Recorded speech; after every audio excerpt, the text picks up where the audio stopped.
On today's show, a massive comeback by the Grizzlies. The Warriors go up 3-0, and the Mavericks hold on to win in Utah. A wild night of playoff basketball. We break it all down on a Friday edition of Locked On NBA. You are Locked On NBA, your daily NBA podcast. Part of the Locked On Podcast Network, your team every day. All right, welcome to a Friday edition of Locked On NBA, your daily podcast on the NBA. However you may be tuning in on YouTube, Odyssey, or wherever you get your podcast, thank you for making Locked On NBA your first listen every day. I'm Wes Goldberg here with Adam Mares, and on today's show, the Grizzlies mount a huge playoff comeback that could end up saving their season, and a familiar issue crops up for the Jazz. But we begin today in Denver, where the three Splash Brothers gave the Warriors a 3-0 lead in the series with a 118-113 win over the Nuggets. Golden State came into the night with a 2-0 series lead and as the new favorites to win the championship, according to Las Vegas, and took a 10-point lead into halftime. But Denver had some fight left and outscored them 30-18 in the third quarter. And from there, we had a game. Jokic's layup gave the Nuggets a 2-point lead with 3:20 to play, but a big offensive rebound by Andrew Wiggins, Jordan Poole's crazy reverse layup, Steph's drive, and Draymond Green's pickpocket on Jokic in the end sealed the win for the Warriors as they ended the game on a 9-2 run. Steph Curry finished with 27 points. Klay Thompson had 26. Jordan Poole had 27. And now the Warriors are up 3-0 and look to be control in this series.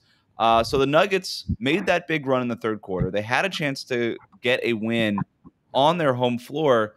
A big night for Jokic, 37 points, 18 rebounds, 5 assists, 3 steals. But the Warriors were just too much in the end, Adam. They were. I mean, the Warriors are clearly, if you just went through the top players in this series, the Warriors probably have 5 of the top 6. And this was one of those games where I thought Denver played near perfect basketball by their standards, based on what was available to them. And it just wasn't enough. As you mentioned, Jokic was great tonight. After the game, Draymond talked about how, this was a game where Jokic kind of just had his number. He was a +3 in his minutes, but Denver just couldn't get any stops down the stretch. And the play of the game came with about 2 minutes and 19 seconds left. I believe the game was tied. It was so hard to get stops against that death lineup with Jordan Poole there. And Warriors miss a shot. Will Barton, Jeff Green, Monte Morris all standing in the paint, just stand there thinking they have an easy rebound. Andrew Wiggins snakes in from the corner and steals it right from all 3 of them who just didn't even see him coming and gave them a second possession that resulted in a 3. It was those types of plays where Denver needed to be perfect, and they almost were, but just little mishaps down the stretch ended up tilting this in the Golden State's favor. Yeah, Michael Malone was sort of asked about what the key difference in the game was, and he basically said the details, and he started to talk about some of those plays that you were mentioning there. Just a great offensive rebound by Andrew Wiggins, and it just sort of further exacerbated the issue that has been plaguing Denver this entire series, was that their perimeter play just isn't up to what Golden State's perimeter play is. And there were moments in that third quarter run, Adam, where it felt like Jokic was starting to figure things out a little bit. There was some give and go actions with him and Aaron Gordon. He was finding cutters below the basket, and I was like, oh, wow, maybe he's kind of solving it. And this is obviously Jokic's best game of the series. He started to kind of look like the MVP that we saw in the regular season. But it just still wasn't enough, despite, Aaron Gordon's best game in the series too, Jokic's best game in the series. But despite all of that, they just couldn't hang on. I think there was one interesting choice made tonight. I mean, just to kind of give you a sense of how shorthanded and desperate Denver is. Tonight they played Facu Campazzo for the first time in several months. Hey, you get into a playoff series with Steph and Klay and Jordan Poole playing like he has, and Denver just has no answers. That they tried a guy that has been on the shelf literally for months, and of course it didn't work. I think Facu tonight in something like 10 minutes was a -10 or so. I think it was actually worse than that. Let me look it up here. Campazzo, 4 minutes, a -10. So you talk about a game that ended up being a 5-point game. Those 4 minutes where they just break glass in case of emergency. Let's try this guy out. And it was an absolute disaster. But I thought the interesting thing tonight, Denver is trying to solve that new look death lineup. They're trying to figure out a way to do it. And I think most teams, not just Denver, are going to be pretty hopeless. I mean, you're talking about 3 guys who are currently shooting 40+% on volume in Steph, Klay, and Jordan Poole throughout the series. So it's going to be tough, I think, for anybody in that lineup. But the thing is, Denver has to score. And tonight they put Jeff Green and Aaron Gordon back at the 3-4 position.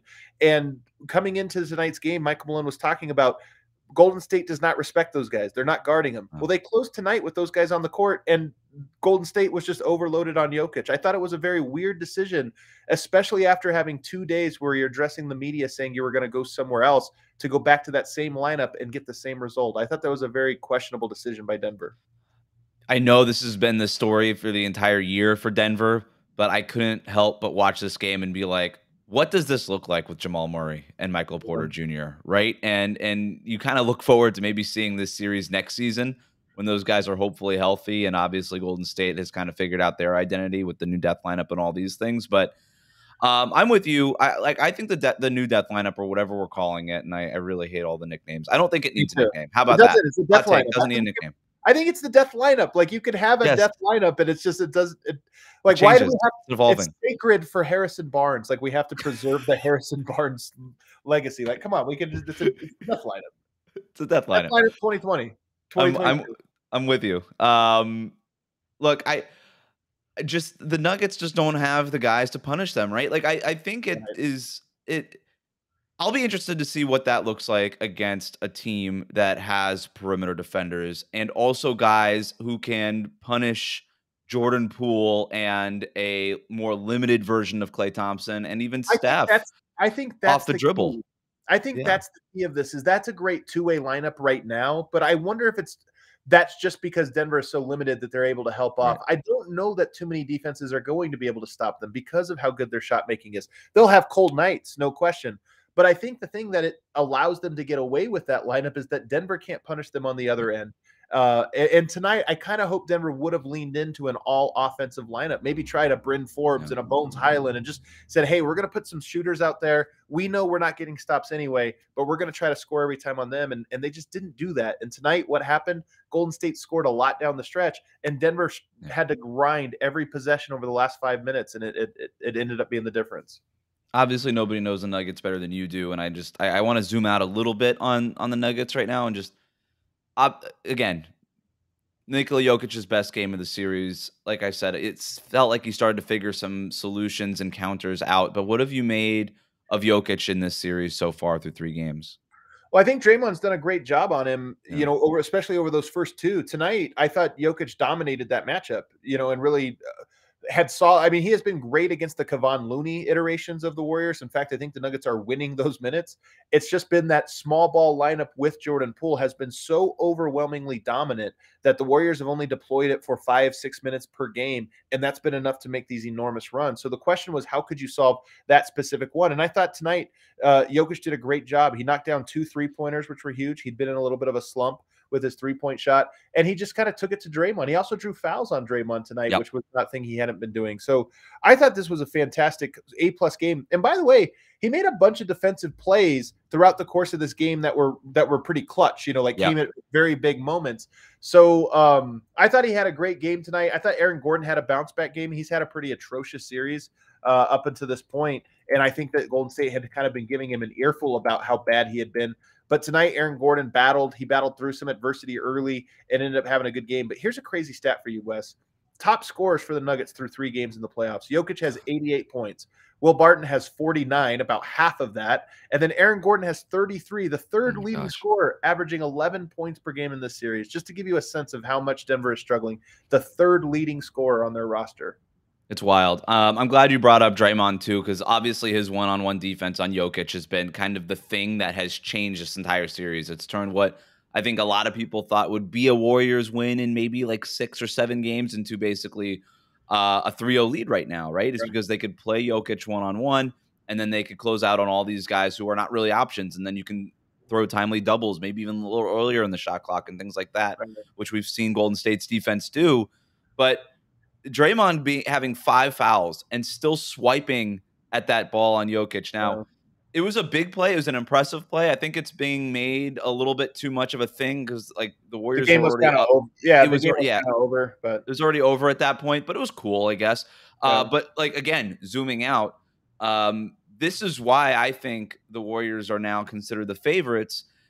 Draymond Green showing that he is that elite all-world defender because, he was dealing with some injuries and stuff during the regular season. Getting back to that level, I think is as big of a deal for the Warriors as Jordan Poole's emergence. I really do, because when you have that guy at the middle of everything, it unlocks everything that the Warriors want to be trying to do, especially with that lineup. Make no mistake about it, Wes. This team's most important player is Steph Curry, and right next to him, right there, is Draymond Green. Jordan Poole has been fantastic. He's the leading scorer in this series, I believe. I'd have to check that.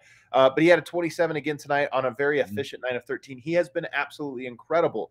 But he is just sort of that bonus that makes them impossible to guard. What makes them, the favorite or a true contender this year is Draymond Green is, in my opinion, the most impactful singular defender in all of the NBA when you talk about all the different – he's, by the way, on some of these possessions, not just guarding Jokic, but he'll guard Jokic and then rotate over to close out on a corner.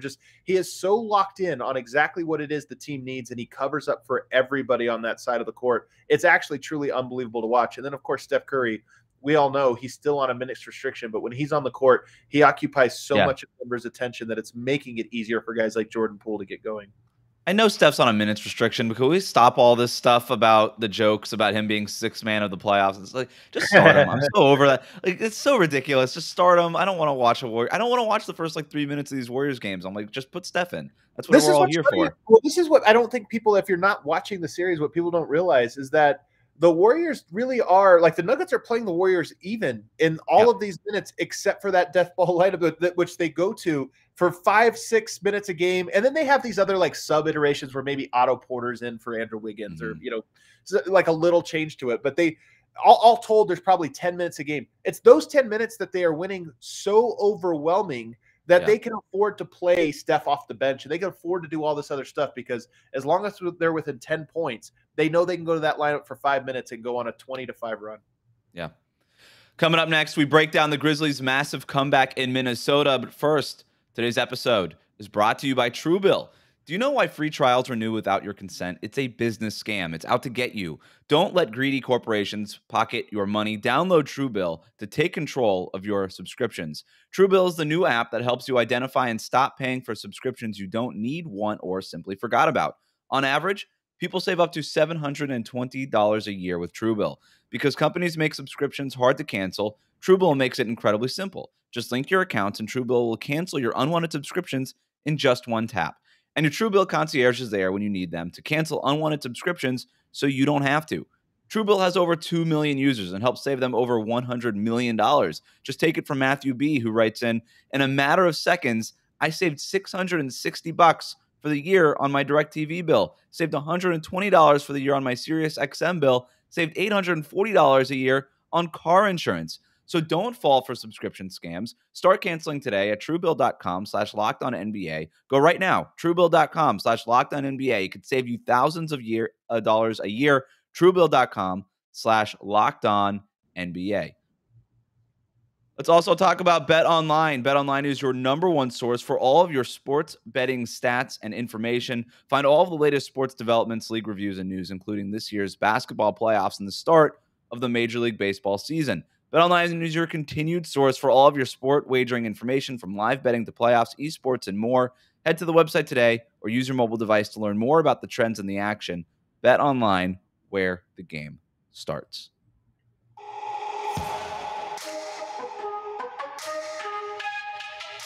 We'll get to the Mavericks win over the Jazz in a bit, but first, a great comeback or an epic collapse. With the series lead on the line in Minnesota, it was all Timberwolves early, who outscored the Grizzlies 39-21 in the first quarter.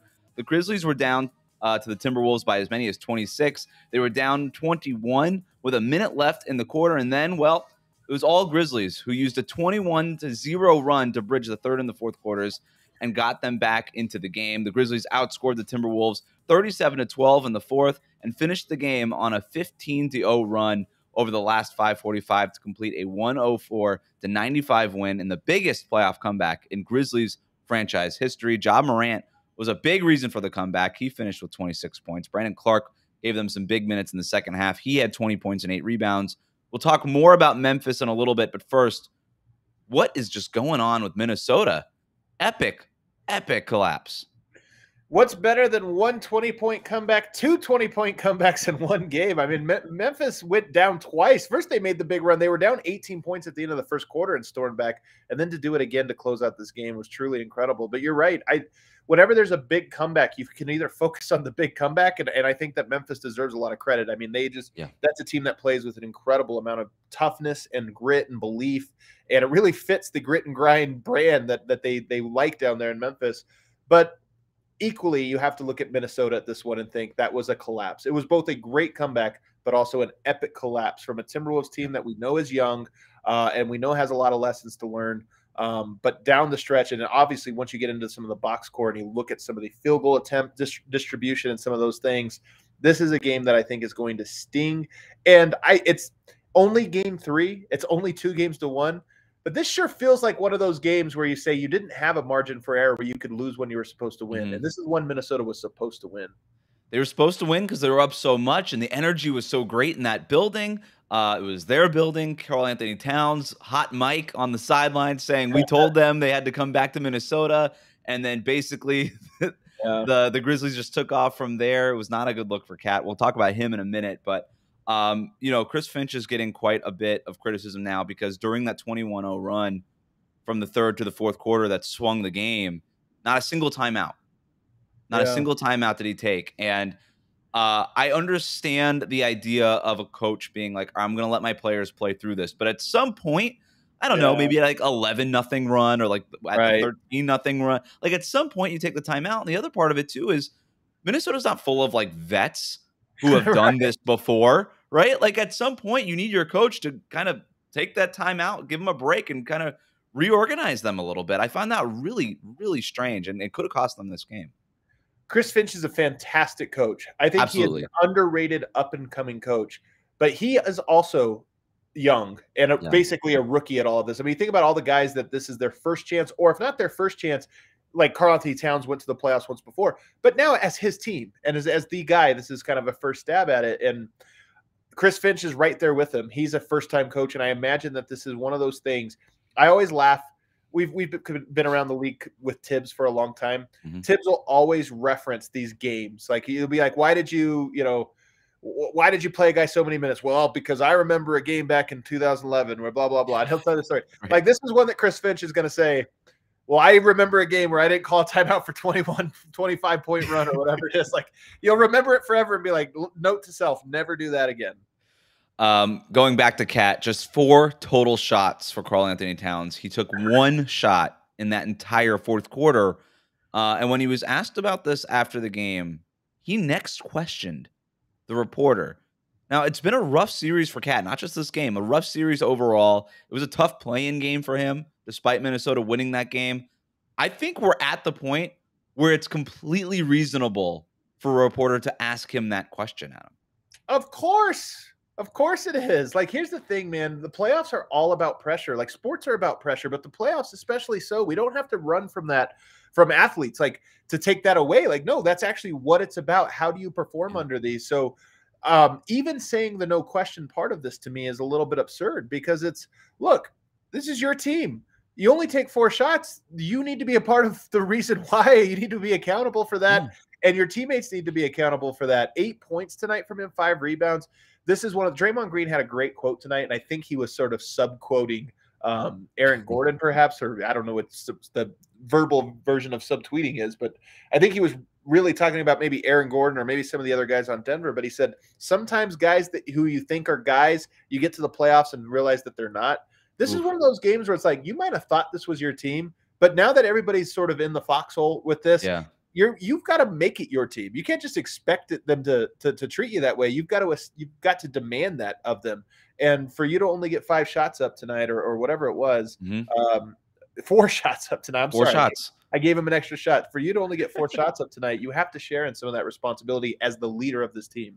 I'm not great at math, but that's 1 1/4, I believe. It's not great. That's not great, especially when Memphis is making all of their changes based on the idea that you're Karl-Anthony Towns. You're a borderline all-NBA guy. You're the greatest. You're one of the greatest shooting big men of all time. You're probably the best one in the league right now. And they take out Steven Adams. He doesn't play a lick in the entire game. They play Jaren Jackson Jr. at the 5. They start the game with Kyle Anderson at the 4, and then they end up going to Brandon Clark to start the second half, and he was amazing. Kind of gave them the physicality and that energy that I thought Minnesota had in the first half, and then Memphis brought in the second half and kind of even the game there with that. But you kind of got you saw it happen as the game went on. They being the Grizzlies got less and less concerned with Karl-Anthony Towns. I think even Memphis was kind of looking around. I was like, is this guy just going to not shoot? Because if not, great for us. We'll pack the paint. We'll take away everything else that Minnesota is doing. And they couldn't get any good looks. The drive and kick game was gone, right? Like all those threes that they were sinking weren't sinking in the first half. We're not sinking in the second half. And it's just like, Towns, man, you're the guy. You're the guy that's supposed to kind of tilt the floor in the favor of your team, and you're just not taking shots. I mean, it's just not going to work. Yeah. And then you also look at the bench there. Naz Reid, I know a lot. He was the subject of a lot of conversation out of Wolves practice this week and about how he needs to make an impact. And tonight, you go to the stat sheet here: 1 of 5 from the field, 3 points, 3 rebounds, but a -9 in his 10 minutes tonight, which is obviously a difference maker in this game. So one of the storylines from the series, as you mentioned, no Steven Adams, playing very, very small on Memphis' side. Karl-Anthony Towns, obviously one of the best centers in the NBA, and then Naz Reid, I think one of the best backup centers in the NBA. Yeah. Neither one have an impact tonight. Small ball getting the dub. Emotional gut punch to the Timberwolves, right? Is this series over? No, it's not over. I mean, there's too many momentum shifts. But Minnesota has an uphill battle now. Like you have to regain confidence and momentum in this one, and that's going to be hard to do. A win will not regain momentum in the series. It's going to take more than just a win. It's going to take Karl-Anthony Towns, right? Yeah. Or Anthony, and not to put it all on him. Anthony Edwards didn't have a great game either, but it's not really expected from him. It's more expected from Cat. It's going to just take these guys. Something more than Patrick Beverley just waving to the crowd and getting everybody fired up. Like they actually have to start doing something else. All right, coming up next, familiar issues sink the Jazz on Thursday night. We'll talk about that. But first, today's episode is brought to you by Built Bar. Built Bar is truly a standout among protein bars with its exceptional nutritional profile and so many delicious flavors. Built Bar is the favorite protein bar of many discerning fitness trainers and fitness enthusiasts alike. All Built Bars are covered in 100% real chocolate. They taste better than your current protein bar and are perfect for an after-workout snack or some needed energy in the middle of a busy day or in the middle of a packed wild night of NBA games. I had the cookie dough crunch one tonight, Adam, at I think halftime of the Warriors-Nuggets game. I just need a little boost to get me through the night. Built Bars are low in calories and carbs. They're high in fiber. They're packed with protein. Just check out the macros. Most Built Bars contain 130 calories, 4 grams of sugar, 4 net carbs, and 17 grams of protein. You compare that to most protein bars, and Built Bars are a clear winner. Plus, Built Bars come in great flavors, such as mint brownie, raspberry, salted caramel, cookies and cream, and more. They're all delicious, and new flavors are coming out all the time. And if you haven't tried the Puffs, then you're missing out on one of Built Bar's best-tasting products. Puffs are the first ever protein-infused marshmallow. They're fluffy. They're covered in 100% real chocolate. They come in churro, coconut marshmallow, and banana cream pie flavors. So here's our offer. Go to Built.com, use the promo code LOCKED15, and you'll get 15% off on your order. Use that promo code LOCKED15 at 15% off at Built.com. Again, Built.com, promo code LOCKED15 for 15% off at Built.com.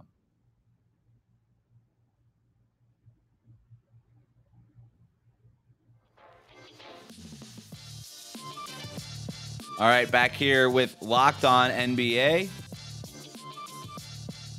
One more game to go. Let's go to Utah, where Jalen Brunson's coming out party continued as he scored 31 in the Mavericks' 126-118 win over the Jazz.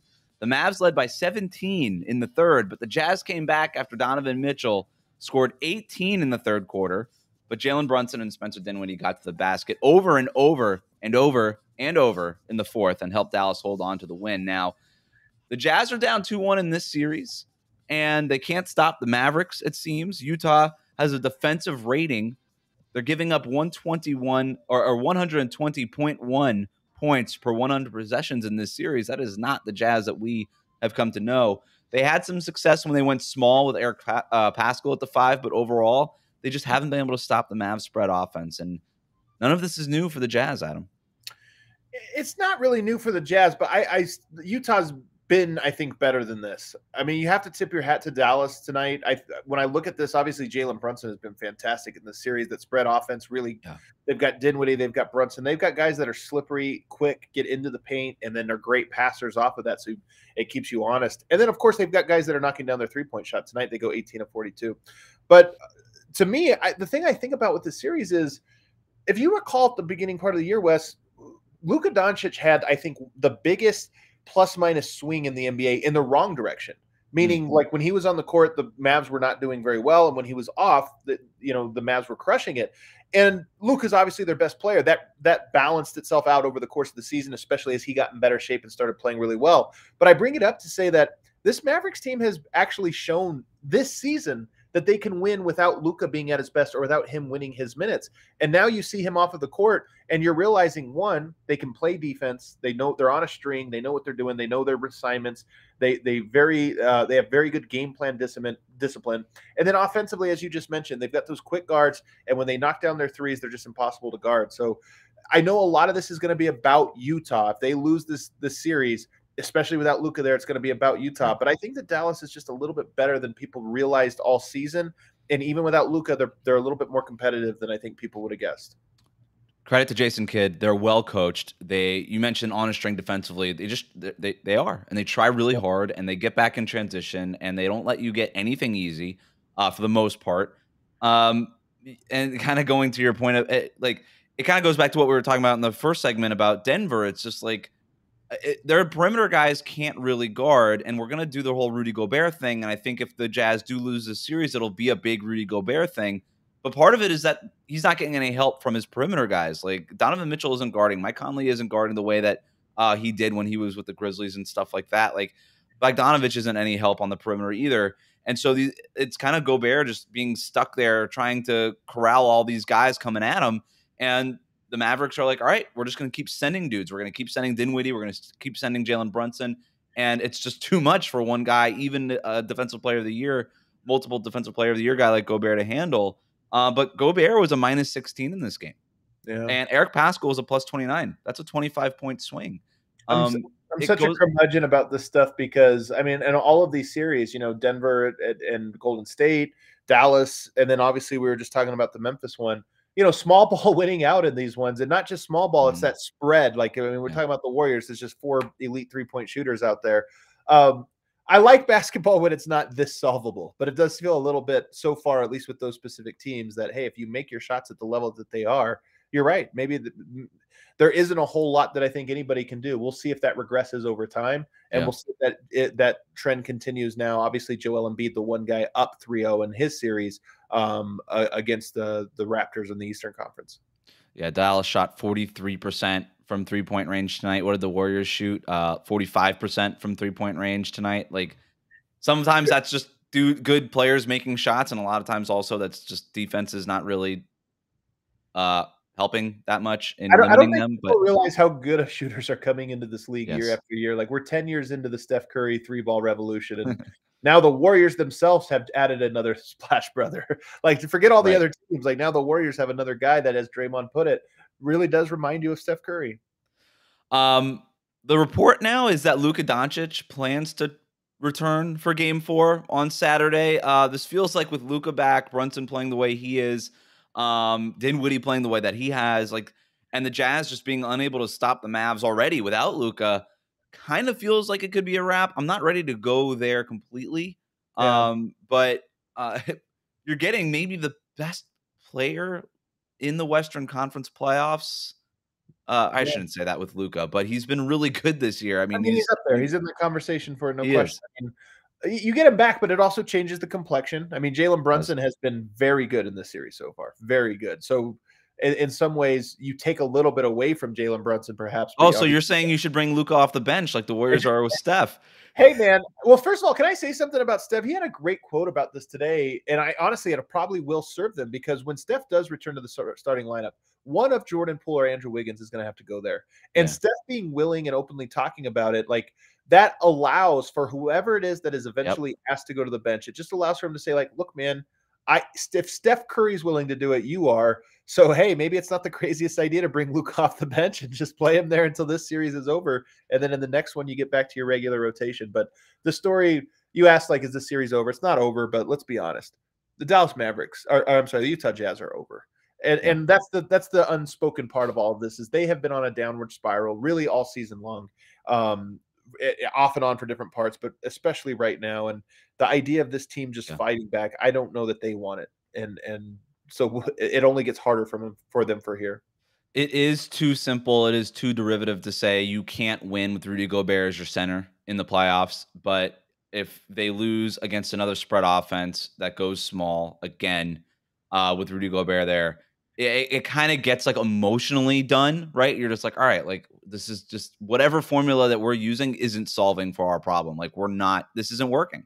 Right. And so maybe it's not, again, not Gobert's fault, but maybe trying to trade Gobert to kind of revamp the roster and kind of change the identity of it might be the best way to go. Like, I don't know, but I'm with you. This kind of feels like it's the end for the Jazz, and we've seen this movie before. I'll say this. If I were forced to choose between Gobert and Donovan Mitchell, I would take Gobert. I know it sounds crazy because we've seen these playoffs where he can be an issue, but like, let's be honest, they've built one of the worst defensive. I think the thing that's most underrated about basketball right now is one that defense is more about how connected a team is. Like how well they rotate, how well their schemes are, and they can execute those, and they can think on their feet. And the group is Mavericks are a great example. They have like one like borderline elite level defender in Dorian Finney-Smith. Everybody else is fine, but you're exactly right. Like it's a system thing. Like they're connected. They're on the same page. And it's not just system. It's like, how quickly can the guys think it? So like you can have a great coach with a great system, but if you don't have players that are smart and can think fast and have developed that defensive chemistry, then you're sunk. And then it's also the perimeter defense is just so undervalued. I mean, look at look at Chicago over the Eastern Conference right now and the work that Alex Caruso is doing defensively. They have Vucevic as their rim protector, not a noted rim protector, actually a pretty bad one. All of a sudden, you're giving a hard time to Giannis Antetokounmpo, one of the best paint scorers, but it's all because they have elite perimeter defenders and perimeter containment, and it elevates everybody there. So defense right now, I think, gets whittled down sometimes to one piece, and Rudy Gobert, who's ineffective in the playoffs. Let's see what happens if if you swapped Robert Williams and Rudy Gobert. What would Boston still have a good defense? They probably would still be number one, if not a little bit better. So there's just a lot to this. And me personally, I look at Rudy Gobert and say what he does is more consistent, more reliable. And by the way, Donovan Mitchell, he seems to be almost annoyed of his situation there. I would be very worried about betting on him and him wanting out anyway a couple years down the road. He's just not doing it defensively either. Like all the he should be a good defender, long wingspan, really athletic, really strong. Like I remember when he was coming out of the draft out of Louisville, like we're like, yeah, this guy's going to be a really good defender, and we'll see what he can do on offense. Like he's explosive and stuff. And then it's kind of gone the other way with him. I don't know. My big takeaway from this entire show with you, Adam, is that you want to bring Luka off the bench. Yes. And that you want to, and you think the Jazz should trade Donovan Mitchell for Alex Caruso. Am I right?